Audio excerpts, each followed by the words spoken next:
The Aborigines were deemed to be subhuman, little more than animals, which was to justify not only the theft of their land, but their extermination. An edition of the Encyclopedia Britannica, still in circulation when I was at school, described them as only an animal of prey, more ferocious than the leopard or the hyena. He devours his own species. So they were hunted and raped and massacred. And few doubted at the time that genocide was official policy. A government report in the 1850s spoke of the success of poisoning Aborigines, 100 of them laid out at a time. But until quite recently, little of this was even acknowledged.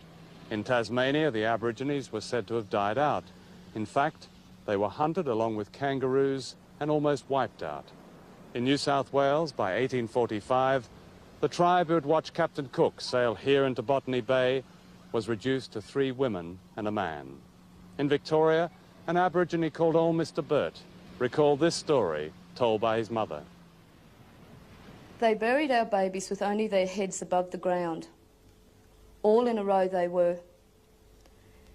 Then they had a test to see who could kick the babies' heads off the furthest. One man clobbered a baby's head off from horseback. They then spent most of the day raping the women. Most of them were then tortured to death by sticking sharp things like spears up their vaginas until they died. They tied the men's hands behind their backs, then cut off their penis and testicles, and watched them run around screaming until they died. One of the most enduring myths about the Aborigines is that they did not fight back. In fact, a war of resistance lasted more than a century, some of it here on the banks of the Hawkesbury River, north of Sydney. During the 1930s, my father built a cottage here, on the beach at an Aboriginal place called Patonga. I think we knew that somebody had lived at Patonga at some time, but no one talked about it. In fact, an entire nation had lived here on and off for thousands of years. They were called the Jurag, a unique Aboriginal people, tall and slender, whose country extended to a 40-mile radius north of Sydney, and the mighty Hawkesbury River was theirs. And when the British established the town of Windsor in the early 1800s, a great war began. This war was not recorded in the Imperial Chronicles of Australia. Growing up here, I knew nothing about it, and I suspect that's still true of the people in the smart beach houses here today. And yet the Jurag inflicted on the British a casualty rate greater than that sustained by the Australian Armed Forces during all of World War II. And finally, after 22 years, outnumbered and without guns, they went down fighting to the last man, woman and child, a complete nation. Today, in a land of many cenotaphs and war memorials on which invariably is written, "Lest we forget," not one of them stands for those who fought and fell in their own country. By the 1920s, the British invasion had caused the deaths of at least 250,000 black Australians. Genocide on a massive scale. But this fact remained suppressed, except in the living memory of those who survived.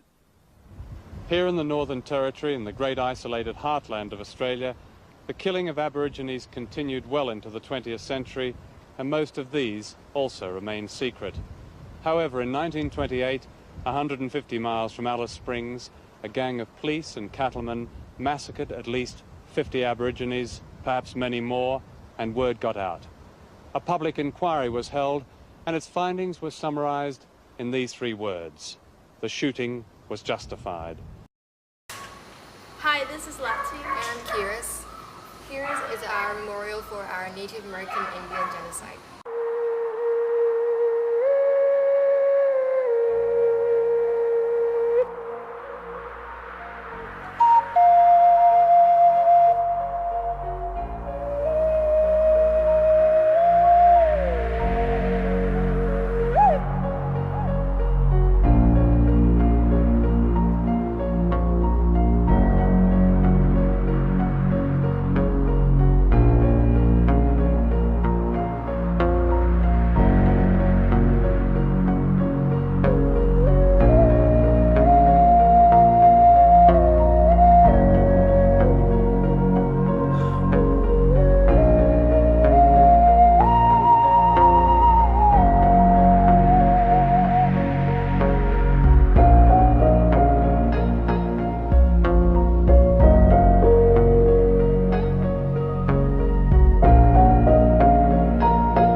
illegal. You're all illegal.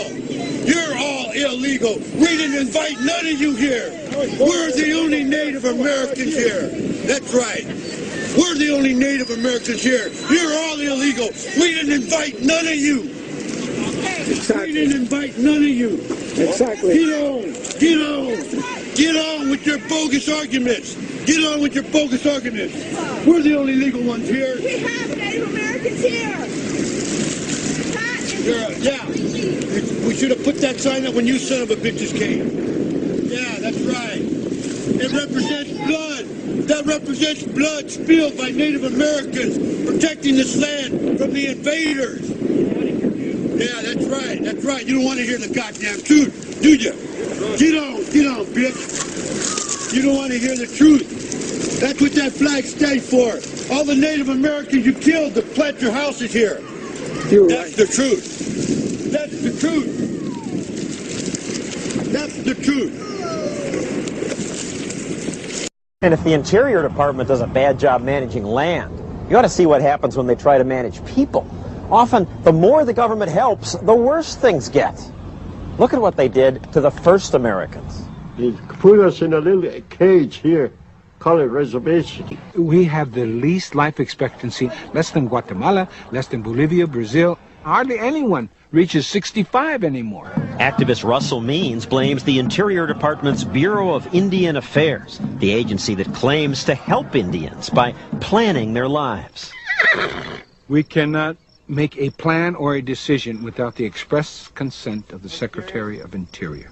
We submit anywhere from 2 to 5 year economic plans. Does that sound like the Soviet Union, the old Soviet Union and their failed economic plans? Most of the crimes against the Indians were that of the government. The government goes in and ruins their lives, and it comes up and says, hey, you need us. Charged with helping Indians and given tax money to spend billions on them, they created the poorest people in America. But they still tell the world, we're taking care of our poor little Indians. The Bureau of Indian Affairs can't even keep track of the Indians' money. More than $2 billion of it is unaccounted for. Yet no one is even reprimanded. No one's indicted. No one's demoted. No one is fired. No one is even named. Just more billions lost in the bureaucracy. And where might the money be? I wanted to ask then Secretary of the Interior, Bruce Babbitt. He agreed to an interview, and his staff had us set up our camera gear in his conference room. But when Babbitt arrived, he seemed to change his mind. I'm not sure why I'm here. I mean, you know, another expose. It's all in a day's business, I understand. Okay, well, let's have at it. Okay. But before I could ask him anything, he decided he didn't want to talk. I'm going to fire whoever scheduled this interview. Why? Well, what's the name of the show? We haven't titled it yet. It's probably... Okay. The government is wasting your money. They are corrupt and incompetent. Well, I wouldn't say corrupt. I would argue competent. Yeah, you'd say incompetent. Look, I'm getting less and less interested in doing this interview. I got to tell you, I really am. I'm not sure how I got here, but well, we told you it was a consumer report on government. Told your staff. Yeah. Look, I really don't want to do this now. And that was that. The interview was over. Now his department wants Congress to give more money to the Bureau of Indian Affairs. Should they get it? Should they exist at all? There's no Bureau of Jewish Affairs. There's no Bureau of Irish Affairs. There's no Bureau of Black or African Affairs. They sit up there in Washington, D.C., and they legislate laws that affect us, when in fact, they don't know what the heck's going on here.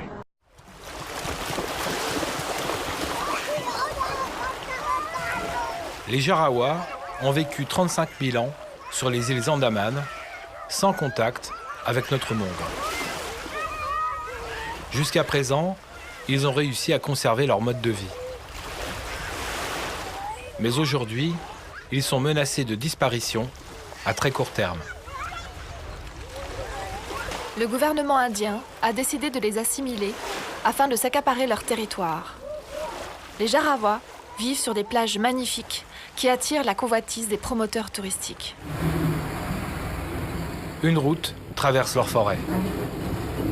Elle est empruntée 2 fois par jour par un convoi militaire qui accompagne des dizaines de véhicules chargés de touristes. Ceux-ci espèrent prendre des Jarawas en photo. Un véritable zoo humain. Pourtant, les autorités indiennes ont interdit tout contact avec eux sous peine de prison.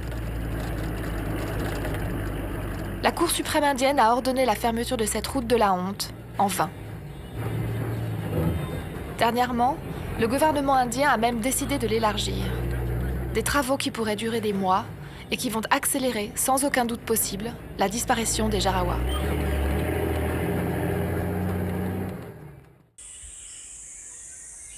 Les journalistes n'ont pas le droit de rencontrer les Jarawas. Cette interdiction ne sert pas à les protéger, mais plutôt à les isoler, afin que personne ne sache ce qui se passe réellement. C'est pourquoi nous avons estimé qu'il était indispensable de recueillir leurs paroles. Ils ont le droit absolu de décider par eux-mêmes de leur avenir. Nous avons outrepassé l'interdiction de les rencontrer, afin de leur donner la parole. Évidemment, nous avons pris toutes les précautions nécessaires pour éviter de leur transmettre des maladies. Ce qu'ils nous ont appris est terrible.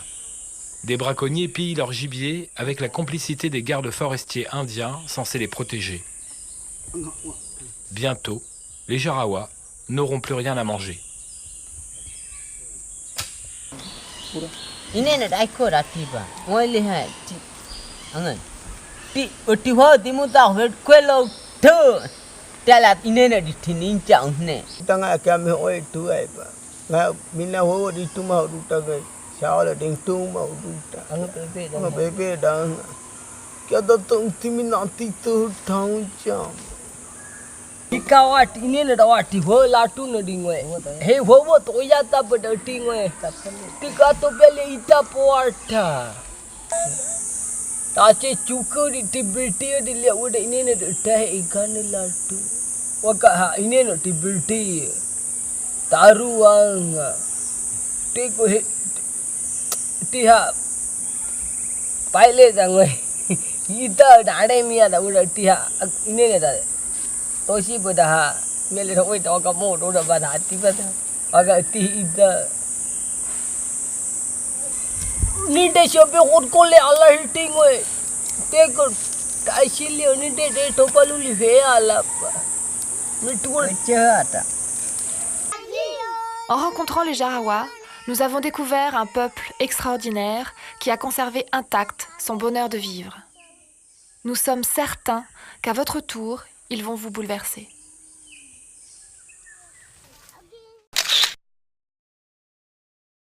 It is in a remote area, Burma, that we have seen what turned us upside down. A forgotten people, slaughtered. Why? Because of their identity.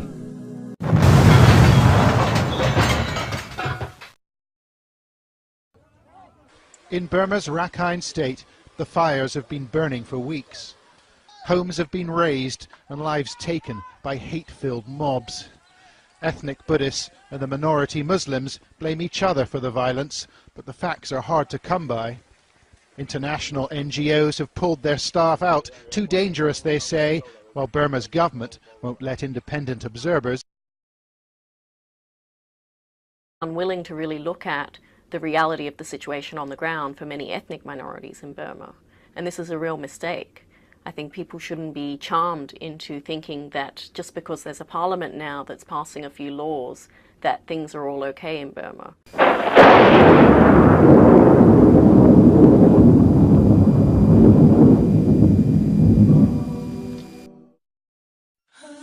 Whereas the Rohingya tragedy is well known to all, to politicians, to organisations, it continues to intensify. Those who claim to be for peace have left a deafening silence, an incomprehensible indifference. What can we say or think towards such savagery?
of men and women and children who do not have the freedom that you enjoy everyday life. Hello, darkness, my old friend. I've come to talk with you again, because a vision softly creeping left its seeds while I was sleeping, and the vision that was planted in my brain still remains within the sound of silence. In restless dreams I walked alone, narrow streets of cobblestone, neath the halo of a street lamp. I turned my collar to the cold and damp, when my eyes were stabbed by the flash of a neon light that split the night and touched the sound of silence. And in the naked light I saw 10,000 people, maybe more. People talking without speaking, people hearing without listening, people writing songs and voices never shared. I want you to know tonight that we as a people will get to the promised land. The sound of silence. Fool said I, you do not know. Silence like a cancer grows. Hear my words and I might teach you. Take my arms and I might reach you. But my words, like silent raindrops, fell and echoed